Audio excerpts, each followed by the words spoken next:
people, what's good, baby? 48 hours. You thought I was going to say 48 episodes, Brooksy. I know you did, but it's not. It's episode 44. But you know what? We're 48 hours away from opening day, Brooksy. And I'm freaking pumped, man. I feel like a kid on Christmas morning. This is the Wake and Rake podcast powered by Swing Juice. Yes, new partnership courtesy of Will Middlebrooks and his salesmanship. Swing Juice partnership. Swingjuice.com will be the official merchandise provider for the Wake and Rake podcast, powered by Swing Juice. Yeah, baby. Did it again. See, I gotta make good. That Powered by. Powered by. Yeah, like So we're gonna have shirts, hats. Yeah. Fill the people in. Yeah, Swing Juice is a company. They're based in Rhode Island. It's a golf and baseball company. You can check them out on Instagram at Swing Juice. They have a really cool account there. See all the stuff they do. They're constantly coming out with new stuff. We're going to collab and make some really cool merch for you guys. Hats, shirts, t-shirts, polos, whatever you guys want, let us know. And we're going to put together some cool stuff, slap the Wake and Rake logo wherever we want on it, and some cool quotes, some funny shirts. You guys tell us. We're going to start sending us DMs and telling us what you want, and we're going to fire it up and make it. I think half of your wardrobe is Swing Juice apparel. They have good stuff. So if you guys have been seeing all the big leaguers, especially in Boston, where the baseball isn't boring shirts, that's Swing Juice. They made. So if you want to look like the players, you wear Swing Juice. If you don't chew big red gum, fuck you. Predictions time. Because we are 48 hours away from opening day, we have our predictions. I know a lot of people have been looking forward and anticipating this. We have our division winner predictions. We have our World Series predictions. We are holding off on MVP and awards predictions for another episode. So that will be coming later. In the next couple of days, though, I think. Yeah.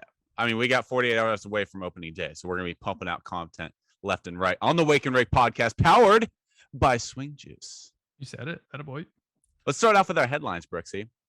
3 of the top 5 MLB prospects will be on opening day rosters. This is great to see, especially after years of service time manipulation. The new CBA is working. Bobby Witt Jr., who I know you are very fond of with the Kansas City Royals, Julio Rodriguez with Seattle, and Spencer Torkelson with Detroit.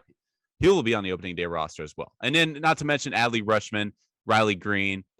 They fill out the rest of that top 5 prospect list. Those 2 guys are expected to make their debuts later this season. They endured and sustained injuries during spring training. Yeah. Bobby Witt, you make fun of me for being fanboy of it, but he has the capability, the body type, the output to be one of the faces of baseball. I think we can agree on that. And I think he should have been in the big leagues last year, but Kansas City being Kansas City and not competitive, did the whole service time manipulation game, which we get it. It's part of it. Happens. Not anymore. He's here. He's going to be, I'm chalking him up for, would you say 25 homers? Do you think that's fair? 2020 guys rookie year. Absolutely. Yeah. He reminds me, I am not, now hear me out. Don't go crazy when I say this. So I played with Mike Trout in the fall league. We've talked about this in 2011. No, his body type, the way he moves, his swing, the ability to be a 5-tool player reminds me of Mike when he was 19. Just the way he moves, the way he acts, he's just happy-go-lucky kid, just want to play ball, see ball, hit ball, like caveman almost mentality at the plate, but can do everything. Plays good defense. He flies on the base paths. He can hit the ball 500 feet, which we've seen. He can hit for average.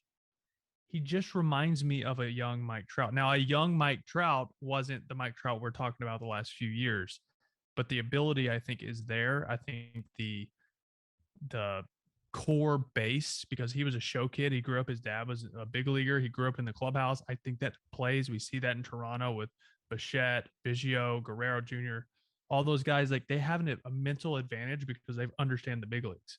He has that plus all the physical attributes, and I think he's just going to be really, really good. Stay healthy, please. It's one of the aspects that needed to change with the CBA is that service manipulation, because it's better for the game. We're now seeing the future of baseball on opening day when the most eyes are on baseball, not 2 weeks, 3 weeks after opening day right away. So don't sleep on Julio Rodriguez, my man up there for my Puget Sound Moosin, Seattle Mariners. They're gonna be competitive. I'm not sleeping on them. I think. Well, I mean, let's not forget. Sia Suzuki's a rookie, technically a rookie too. True. That's technically, yeah. I mean, Even Ben he's, Simmons he's was a rookie 26 and hit 38 taters in Japan last year. So, but he's technically a rookie as well in the big leagues. But true rookie, there's some studs. I like Torkelson too. He was really fun to watch this spring. Yeah, just pure pop. Jacob deGrom, Lance Lynn, Mike Clevenger. They are all going to start the season on the injured list for various injuries. Some of those surgeries, Lance Lynn going to undergo knee surgery. Tough. None of them are expected to miss the entire season, but deGrom, who dealt with injuries the entire second half of last season after having unbelievable numbers the first half, arguably the best first half to a season for a pitcher all time, but he ended up missing the second half of last season, and now he's enduring more injuries. Max Scherzer, another Met starter, was scratched from his last start in spring training with back tightness. He is expected to be able to make his opening day start, however. So Mets going to Met. They're already metting here in spring training here as we approach opening day. But some negative news here as opening day approaches with Lynn, Clevenger, and deGrom all hitting the IL. Justin Upton, DFA'd from the Los Angeles Angels. I think this one caught everybody by surprise with the timing. I think everybody kind of knew, considering his numbers, that maybe his days were numbered out there in Orange County. But the timing of it all, 2 weeks after spring training started, after he had been absolutely tearing the cover off the ball in spring training with a few homers, driving in runs. I mean, he looked really, really good at the dish. Clearly, the power is still there. Right. And now he's going to be DFA'd and likely released. Yeah, so it's a small sample size. I get it. Like the last couple of years, he's struggled. He also hasn't played consistently, this and that. And I'm not making excuses for him. He's a big leaguer. He should have played better. It's as simple as that. But what just doesn't make sense is, why would you DFA a guy you know no one is going to claim off waivers? All right. You're paying his salary. You're going to pay his salary to play for someone else. Because after he clears, there's a 5-day window when a team can claim him and try to work a trade.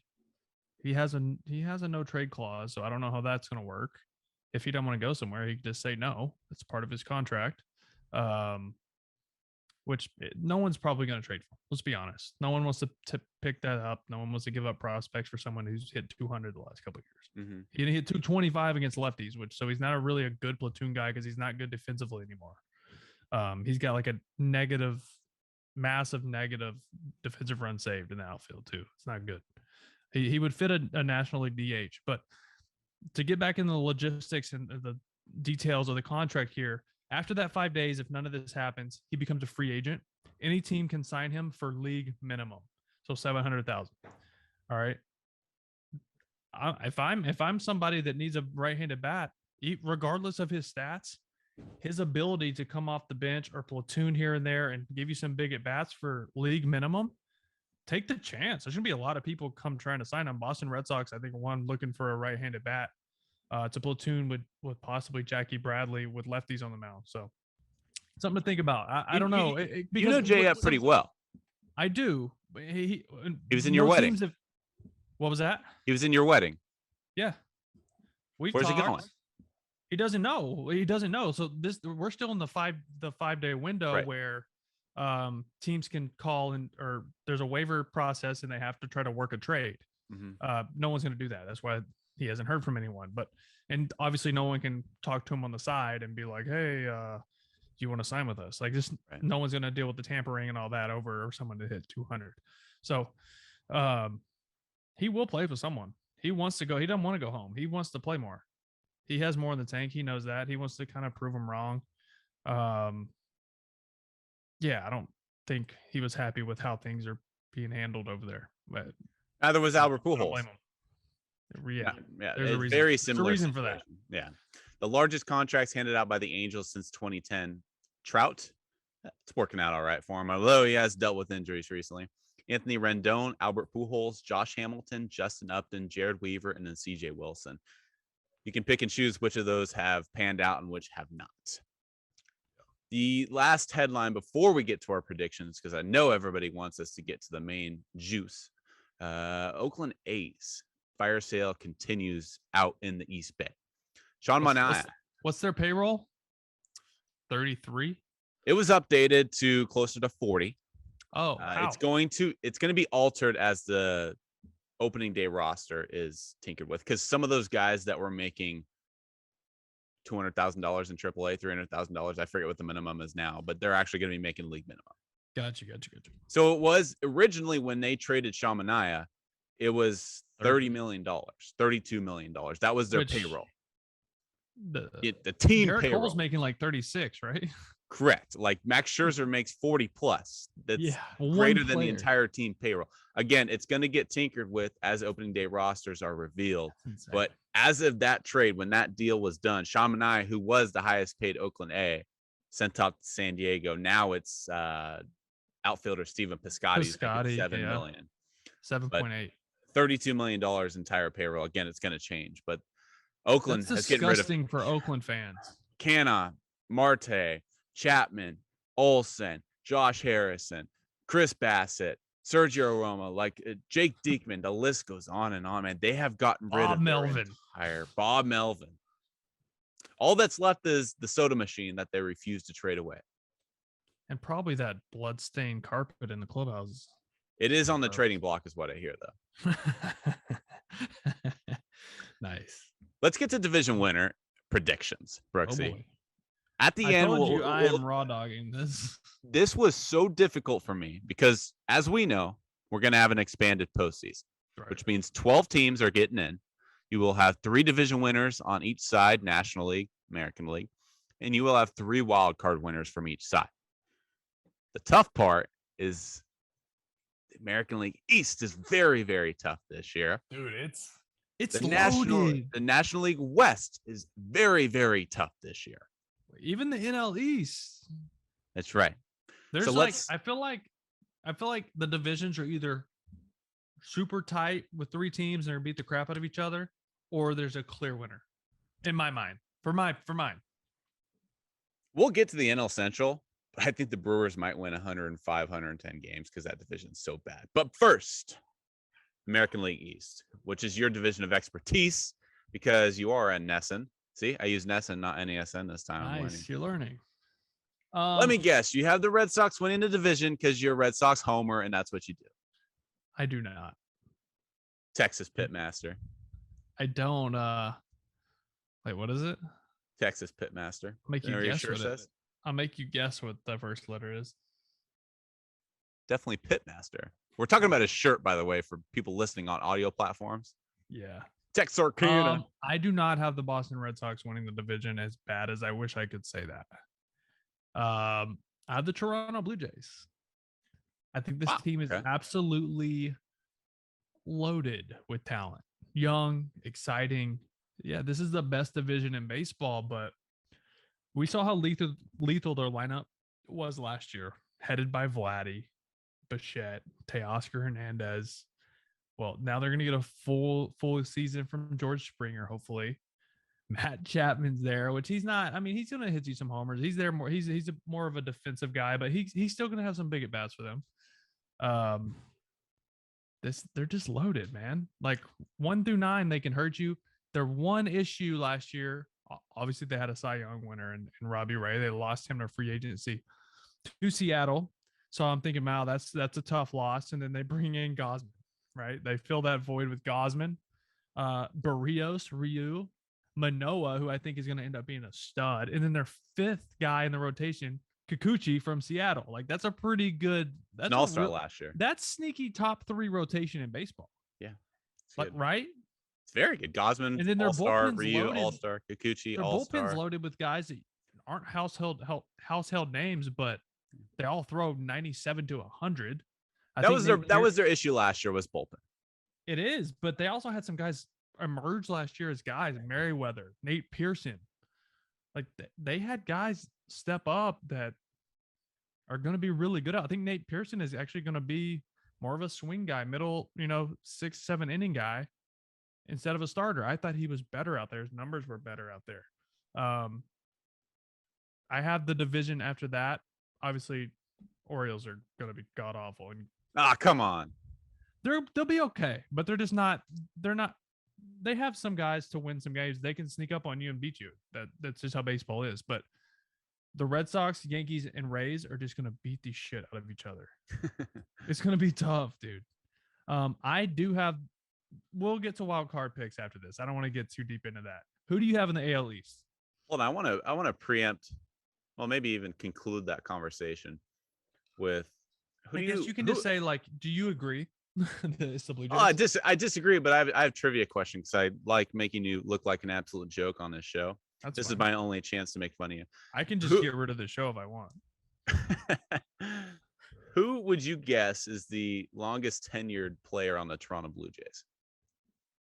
Longest? Let me think. The reason I ask is because I just wrote an article on CBS. Okay. And I could not believe my eyes when I saw who the longest tenured player. Is it a position player or a pitcher? Pitcher. Okay, I was thinking pitcher. I'm giving you hints because I could tell you he's a relief pitcher and you're still not going to guess it. Romano. Nope. Merriweather. Nope. Who is it? Tim Meza. I don't even know who that is. Tim Meza made his Blue Jays debut August 15th, 2017. A lot of people thought it was Teoscar Hernandez, but he was with Houston when Meza got his first call up to Toronto. Okay, cool. That's a really good trivia question. I had no idea. Fun fact, that one blew my mind. The Toronto Blue Jays over-under is set at 92.5 wins going in. This is according to VegasInsider.com. I don't know. Those odds are provided by DraftKings. Last season, they won 91. And not to mention, they won 91 games, considering they played half their games down in Florida at their spring training facility. And then the other half, well, I should say a third. Another third up in their AAA stadium in Buffalo. And then the last month of the season, 2 months, they finally got to play some home games in Rogers Center. And this is a key point, too, to your point, to help your argument. There's a COVID vaccine mandate in Toronto. So every road player that is not vaccinated cannot play.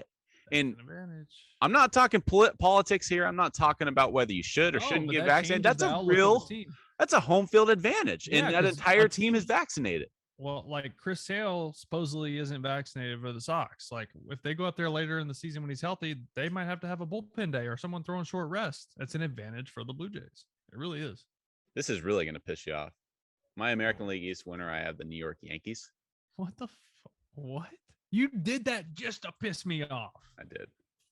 But in all honesty, I think you really think they're going to win the division? I think Luis Severino coming back is huge because I had major question marks with their rotation last year. And not to mention, they were one of the best teams in baseball post-trade deadline last year when they were able to acquire Anthony Rizzo, Joey Gallo.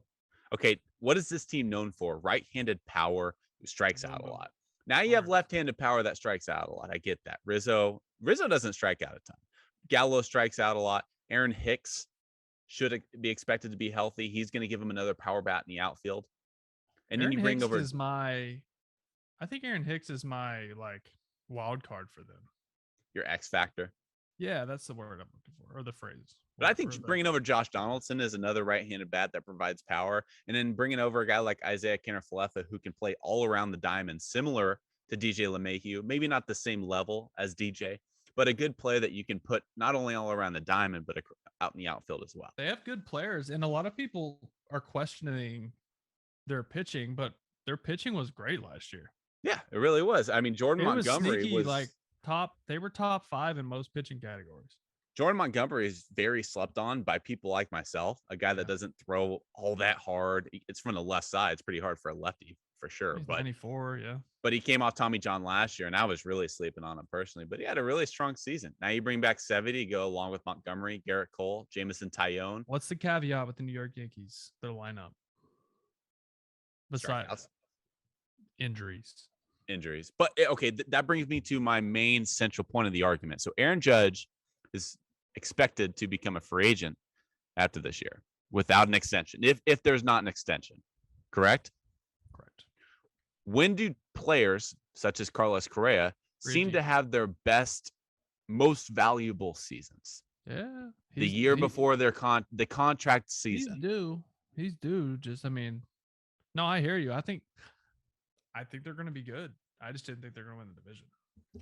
I think to your point, it's going to be an absolute crapshoot. You could flip It's a gonna be a coin: bloodbath. Rays, Red Sox, Yankees, Blue Jays. We'll get into wild cards, but I think they're just going to beat up on each other. Let's move over to the American League Central. What So, was it for? let So me- the Blue Jays was 92. I think is a really good number because what did I say earlier? I said I think they can win the division with 92 wins. That's Mhm. exact. I didn't know the over under. That's like the number I had in my head. 92. Is it? I'm gonna go over. I'm gonna go 93. 93. Okay. Yeah. Oh man, that Well, division is going to be really Yankees tough. was 91, right? The New York Yankees over under is 91.5. Over under. So what are you going? I'll go over because I need them to win the division. Would you agree? Okay. They can't go much because you have the Blue Jays at 93. I think under. And then you're over under for the Boston Red Sox, which is listed at 85.5. Last year they were listed, if I'm not mistaken, at 81.5, and they clearly surpassed that. Over under. Yeah, I got them over. If I look, I'm not focused. I'm trying to fix my camera settings and it's not working. Whoa, holy zoom in. If you want to see a zoom in of Will Middlebrooks' facial composition, check us out on YouTube because we're there. All right, there we go. You want to show people up your nostrils too while you're at it? All right. Okay, I'm back. Sorry. Let's move over to the American League Central. White Sox 91.5 over under. The Guardians 76.5. Tigers 77.5. Royals 74.5. Did I miss anyone? Twins 81.5. Who's your division winner? Chicago White Sox. I really don't see anybody. I don't see anybody, even the New Look Twins. I don't think they're great. I think they're okay.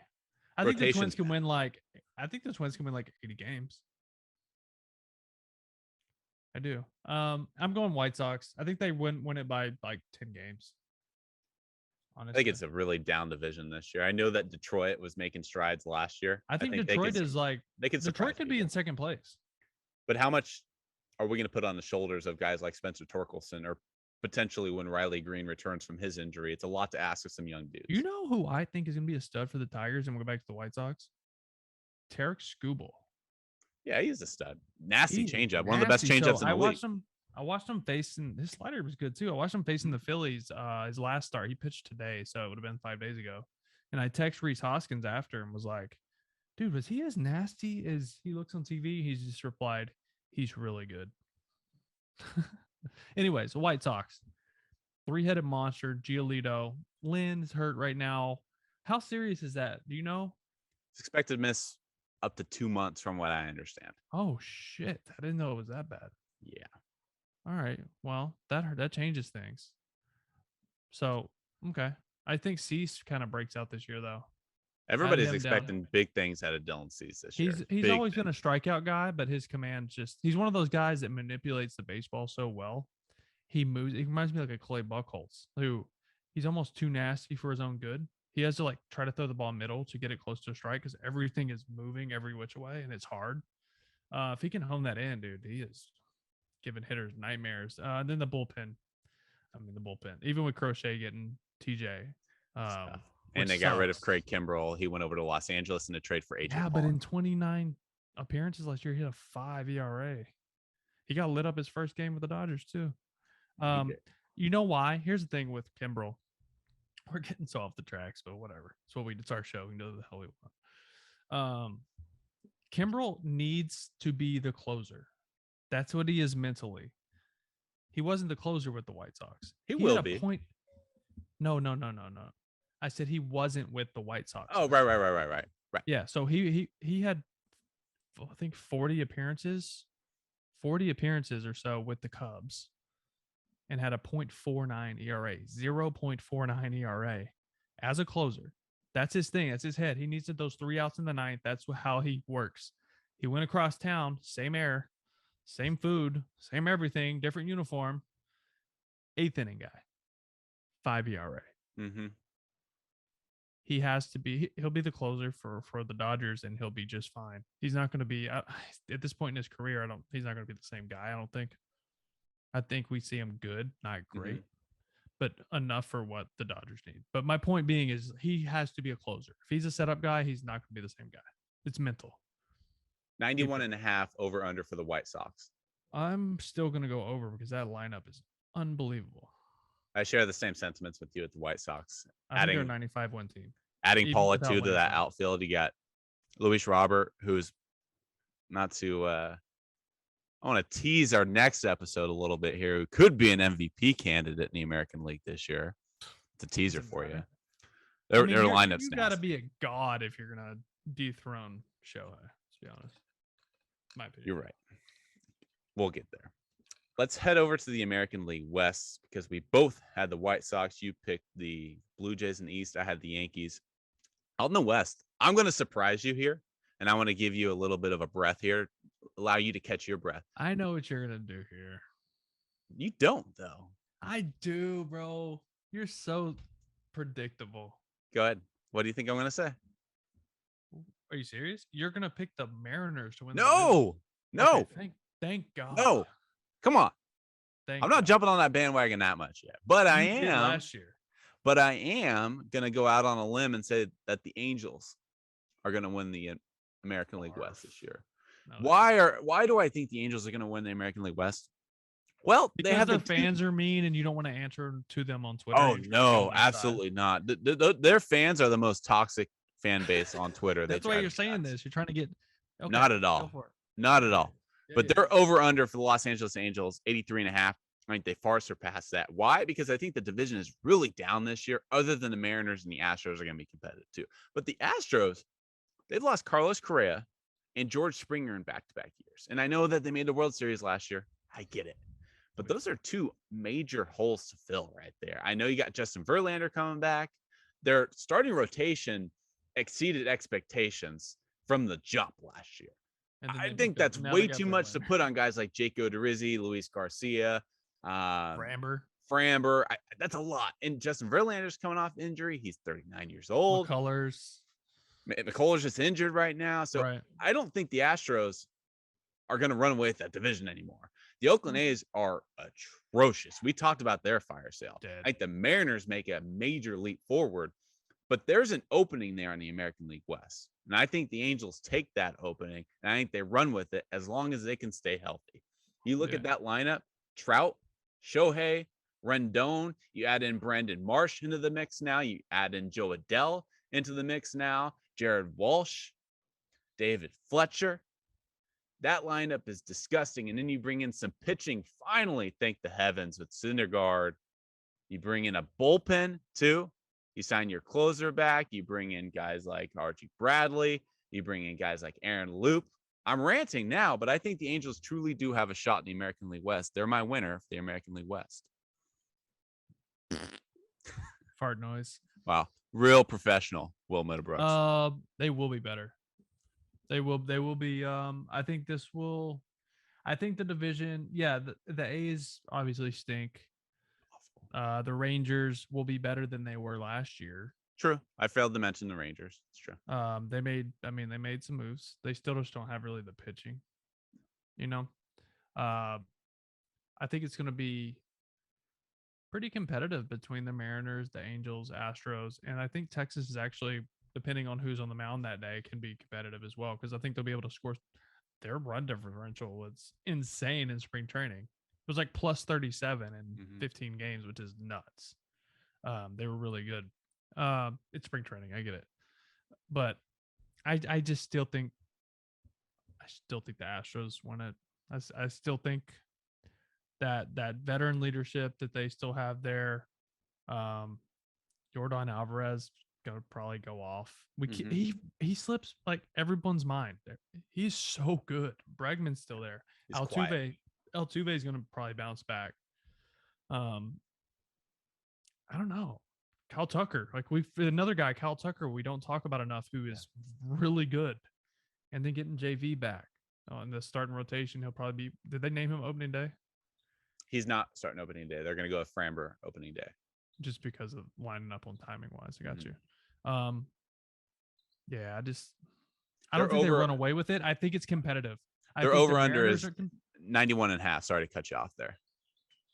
Not 91 and a half. I think they go Yeah. just. I think they go just over. So you're picking the Astros to win the division? Yeah, and I got them at like 92, 93 wins. 93. I like that number. Let's stay out west, but let's kick it over to the National League.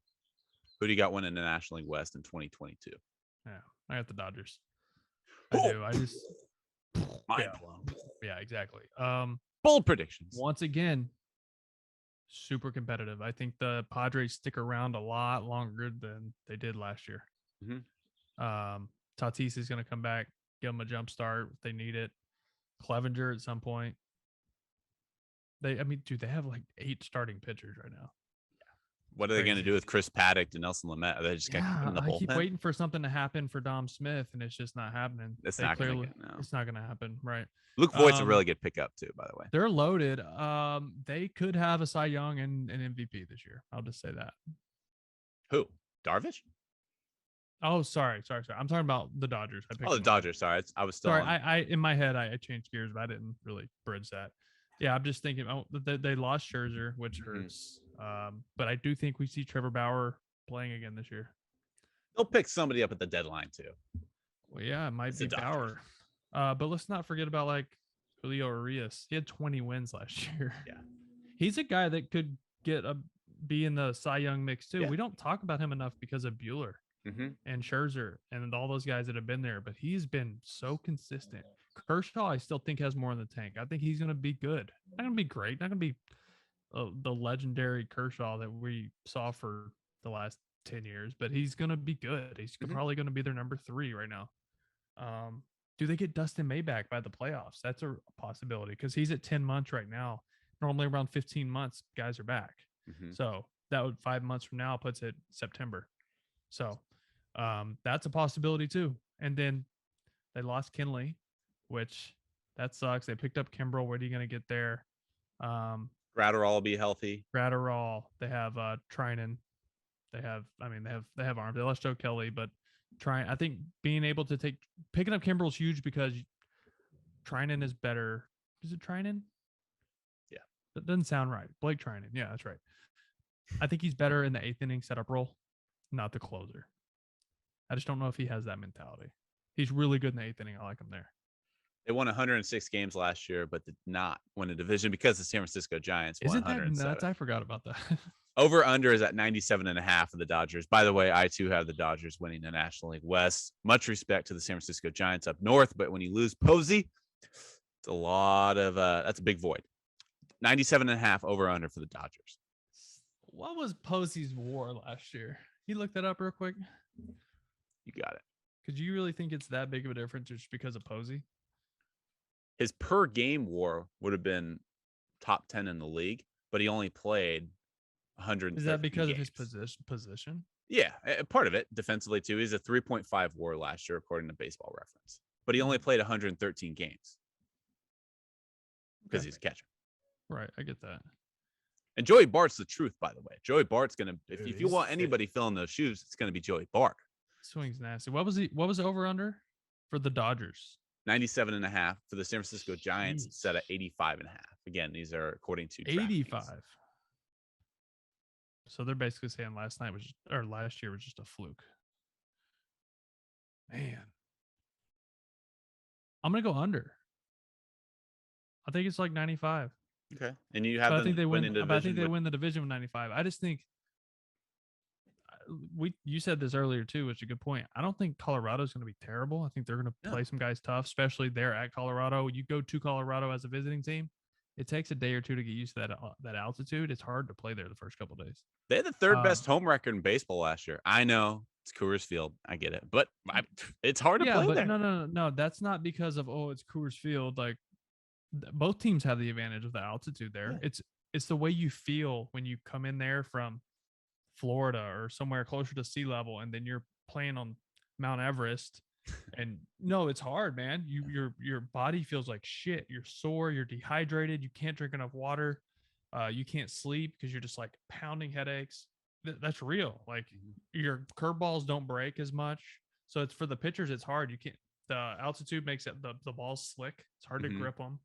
And then the balls just don't break. Your fastballs that normally run, cut. It's weird. So it is an advantage for them. They're playing there. It's a real thing. NL Central. I think the Brewers, I mentioned it before. I think the Brewers have a chance to win 105 plus games this year. Their over-under You're drunk. is at I know 89.5. I think they're that's not. the They best will not win bet. 100 games. I might put my life savings, if I had any, on the Milwaukee Brewers. On the over. On the over for 89.5. I'm not saying World Series. I like that. I like the over there too. I got 89.5 in the division with the Cardinals that just lost Jack Flaherty. I got Dakota Hudson, who's coming off injury. Miles Michaelis was injured much of last year. You have Adam Wainwright as your ace, who's 40 years old. I like the Cardinals. They're going to be competitive, but that's probably the second best team in the division. The Cubs are rebuilding. The Pirates, come on, the Pirates. And then the Reds just sold their entire team to everyone. They're basically a farm team for the rest of the league. I wonder what the percentage of games that they're playing against divisional teams, and I don't know. I'm just thinking out loud. I'm not saying they're the best team in the league. I don't think they win 100 games because of that division, and I do think the American League's a little bit more competitive this year than the National League. I think their schedule is going to be very favorable. So I think 89.5 as over under. I like the over. I also sell your car for that bet right there. Like sell your house. I also have them winning the division. I mean, they're just look at their first three pitchers: Burns, Woodruff, Peralta. I think the worst ERA out of those guys was like a 2.5 last year. You also have Devin Williams coming back. Devin Williams coming back from fighting a wall and lost. A la Bryce Harper.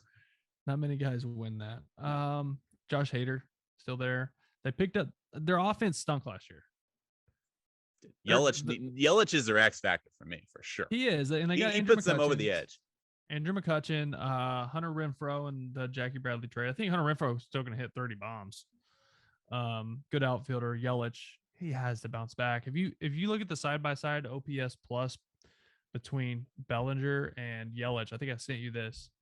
It's like 2019, they were both like 140, and then the next year they were down to like 100, and then this last year they were like Belly was like 45 and Yelich was like 79. Mm-hmm. They're both on like those numbers could be off, but they were both just like getting worse and worse and worse. I just hate that, man. Coming off of MVPs, Belly looks completely lost. Sucks, man. I hate that. Yeah, I mean Yelich just hasn't looked good either. I mean, have you seen the movie Soul? You had to with your kids, right? No, you haven't seen. Watch Soul first of all. Kids are 2 and 3, dude. They won't sit through a commercial. Okay, point being, I don't have kids and I've seen Soul because I'm a child at heart. But point being, there's this idea in there where your soul is lost. That's where I feel like Cody Bellinger is right now. Like, so sad. It's sad, dude. It breaks my heart. Even as a Giants fan, I'm like, you don't want to wish that on anybody. Yeah, and I think the Dodgers let him walk after this year, dude. I really do. I said that a while back, and you're like, no way, bro. And now he had this spring training. You're like, yeah, you're probably right. Give it a little bit more time. Let's finish it up with divisions. Then we got wild card predictions and our World Series predictions. We're getting there, folks. NL East, who do you got? Atlanta Braves. Yeah, repeat. Defending world champs. They are the favorite. This is a division also. The top 3, I think, is going to be a dogfight. And it will not be the Mets chasing the Braves. I think it's going to be the Phillies. I think the Phillies are going to be really good. Mm-hmm. And I think the Mets are going to be good too. But the fight for a wild card spot is going to be tough here. But I think the Braves win the division. Coming off the World Series last year, Ronald Acuna, ever heard of him? He's coming back from his ACL. Marcelo Ozuna back from his off the field issues. Austin Riley made massive strides last year. MVP candidate last year. Yeah, MVP candidate. Matt Olson will be a very big addition after losing Freddie Freeman. The rotation is going to be better too. Mike Soroka back after missing most of 2 years with the Achilles and then re-tear the Achilles. Let's see. Max Fried, Ian Anderson, Charlie Morton. Bullpen, we got those that three-headed monster, and Will Smith, Tyler Matzik, and AJ Minter, and then they added Kenley Jansen. Mm-hmm. So their bullpen's actually pretty nasty. Yeah. All right. So Atlanta is set up to be really, really good. It's so hard to win back-to-back, though. But they do. We'll start here. They win the division. 91.5 for the Braves. You're over, under on win totals. I'm an over guy. I like the over here for the winners. It's going to be a tough division, but I like them at like 93. I like 93 for like 3 different teams. I couldn't have said it better myself. the amount of talent this team possesses. I think Olsen's an upgrade, actually. Defensively, maybe a little bit of a dip offensively when compared to Freddie Freeman, at least at this point in his career. His contact numbers aren't the same. But you add Ronald Acuna back to the fold, the team's going to be nasty. All right, how about wild cards, Brooksy? So your division winners in the American League, will start there. You had the Blue Jays, the White Sox, and the Astros. Who were your three wild card teams? My wild card, man, this is where it gets really tough for me. I am going to go, I think 3 teams from the AL East make the playoffs. Blue Jays. I have Boston in second. And I have Ryan Wesner. I love you. And I'm sorry. Tampa Bay is not going to the playoffs this year. I got Boston and New York from the AL East, and then the third wild card from the American League, Seattle Mariners. Yeah, there it is. The Moosin. Puget Sound Moosin. It was between them and the Angels, and I'm going to go Mariners. I have the Rays. Shout out Ryan Wesner. The Blue Jays and the Mariners. The drought is ending this year, Brooks. So you don't think the Astros are going to make the playoffs? No. I don't. What? You sound like Tim Allen in Home Improvement. What? Raggy? That was pretty good. Dude, that's both of our predictions would be like pretty weird if they happened. But you don't have the Rays making it. I don't have the Astros, and you're like tough for me. But I told you this. I do this, and I've done it 3 years in a row.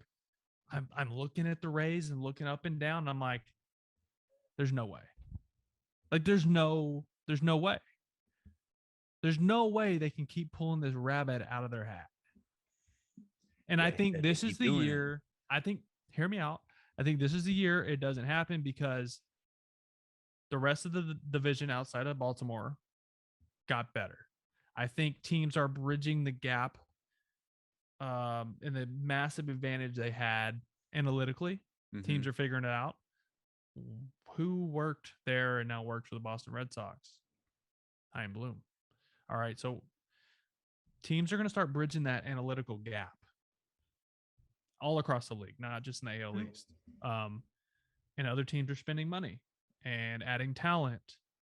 And I just feel like this is the year that the Rays don't have the magic. Sorry. Nationally. Or as my Blue Jays would say, Sorry. Nationally, you had the Braves in the NL East. Out of the Central, you had the Brewers. And out of the West, you had the Dodgers. I had those 3 same teams, but I have a feeling our wild card teams are different. What say you? I say another division with 3 playoff teams. Man. San Francisco. Mm-hmm. I'm going to go San Diego. And the Phillies. So you don't have the Mets. The Mets that picked up Chris Bassett, Mark Canha, Starling Marte, Max Scherzer. It's going to be very, very close. But there is just something in the water in Queens. Dude, it would be all-time Mets Metting if they don't make the playoffs this year. Dude. Man. And if it's close and they're trailing by a couple games, I cannot wait to see what Steve Cohen does at the trade deadline. Yeah. Because he's going to do everything it takes. And I love that. The game needs that. Mm-hmm. And I love that he's just itching. It's like he almost hopes that they're a little behind so he can just like flex his owner muscle. You know what I mean? Be like, watch this, boys. We're going. That boy picks up the tab at every dinner. Yeah, I have picked the Mets 3 years in a row because 3 years in a row, I'm like, man, they look good. I want the Mets to do well. I do. Mm-hmm. And I think that's why another reason I'm like, I'm not going to pick them because maybe it's me. Maybe I'm jinxing them. I'm going to go Philly. They have the biggest playoff drought is it the National League? National League. Mariners at 21 years is leading the charge. Right. What's Philly? 11. Okay, I was going to say 12. Okay. Yeah, 11. Yeah. So they break it. I got them breaking it and holding down that last spot. Yeah, mine's not too much different from you. I got the Giants, Mets instead of the Phillies, and I do have the Padres sneaking in. I think the Padres win total is going to take a little bit of a hit just because Tatis is injured. I mean, that's the centerpiece of your team right there. It's a lot to put on Manny Machado. I think they need another bat in that line. I worry about the Padres' depth, not pitching wise, with the addition of Sean Manaea, they have so many different options starting They rotation. do, but you know what they Lineup wise have that most people don't? Bob Melvin. They do, but everyone, dude, I'm telling you, everyone's doing this, man. Bob bro, Melvin doesn't play. He doesn't play, but dog shit managers make a difference. I'm not saying he's not going to make a difference. Is he going to make a 5-win difference? Maybe. Is he going to make a 10-win difference? I don't know. I don't know. Well, I mean, it's basically an American League ball game now. Like, you don't have to worry about like strategically planning, double switching. You have a DH now. So you know me, like nobody likes San Diego more than me, I don't think. I haven't come across someone that is more fondly of that lineup, at least.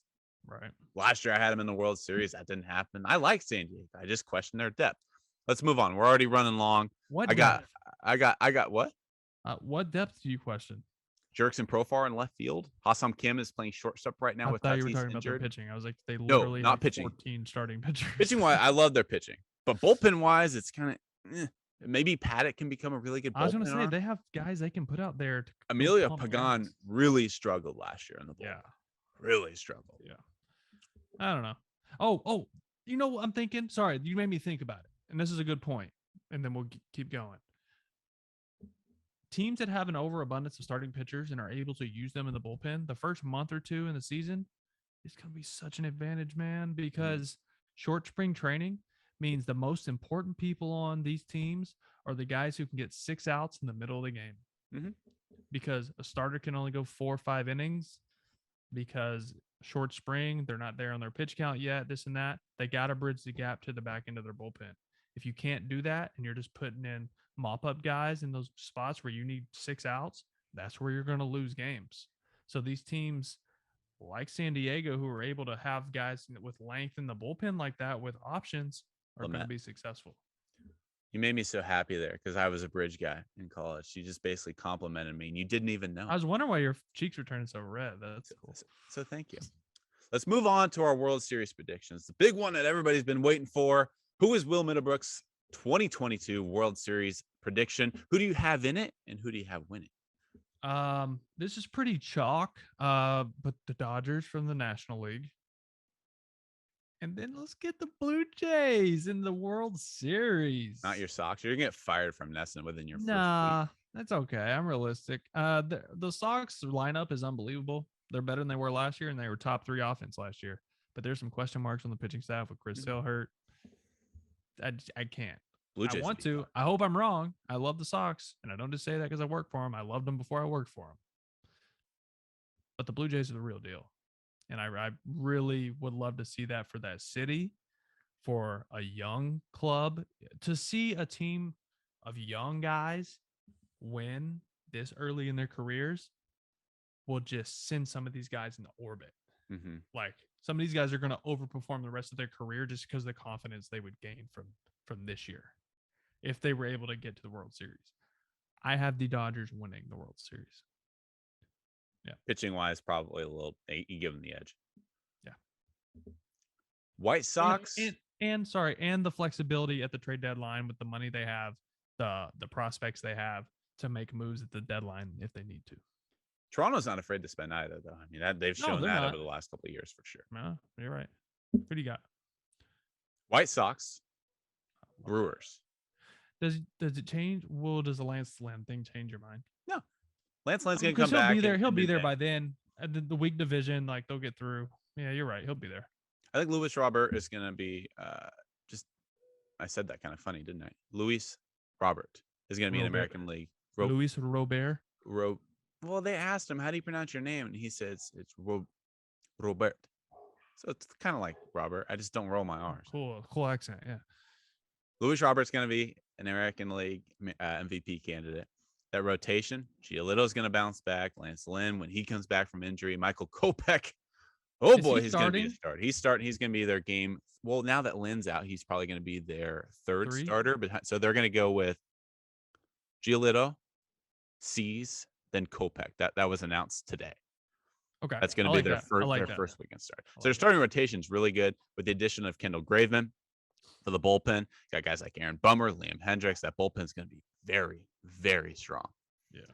Lineup's going to be nasty with Eloy Jimenez coming back off of injury. Tim Anderson, shortstop. You got depth with guys like Gavin Sheets, Andrew Vaughn, Yasmani Grandal is going to be able to get on base. Jose Abreu, an RBI production machine. Yohan Moncada. Whew, getting fired up just talking about it. White Sox are my winner against the Milwaukee Brewers because I think the Brewers pitching is just going to lead. I think they're going to run through their division. I think the Central's awful. Offense, I know when you get to the postseason, it's pitching. They're going to get a high seed in the playoffs, and they're pitching with Freddie Peralta. I mean, with that pitching, I can see it. Corbin Burns, Brandon Woodruff. You got to have some offense, and I don't see their offense really picking them up in games that they don't pitch well. Those guys, you can't rely on them to go 7 innings, 1-run baseball every night. Like, it's not realistic. Yeah, I think it's going to be interesting to see. The analytical teams are typically the best regular season teams, at least in recent history. Correct. Is an analytical team such as Tampa Bay. Oakland's not going to be. They're not going to be involved this year. But teams like Oakland, can a team that relies so much on analytics finally hoist a trophy? I haven't seen it. The Dodgers have a mixture of analytics and money. The Braves. It's 2022. Everybody is heavy on analytics now. I just mean a team that depends. 75% of their resources are put into analytics. I don't think we've seen a team. How is this tracked? How is this like? I feel like every team is pretty close now. Agreed, but there are certain teams that rely on it more than others. Is where I'm going with it. All right, it'll be interesting to see. While we're on predictions, as we close up shop here, national championship game, men's March Madness. Who do you got? I'm gonna go with the 8th seed. Let's go with UNC. North Carolina. You're going North Carolina over Kansas, huh? It must have. Okay, it's 9:30 p.m. here, so it just started like. It's about to get wild. That must mean we gotta jump ship. Yep, gotta go. Bye.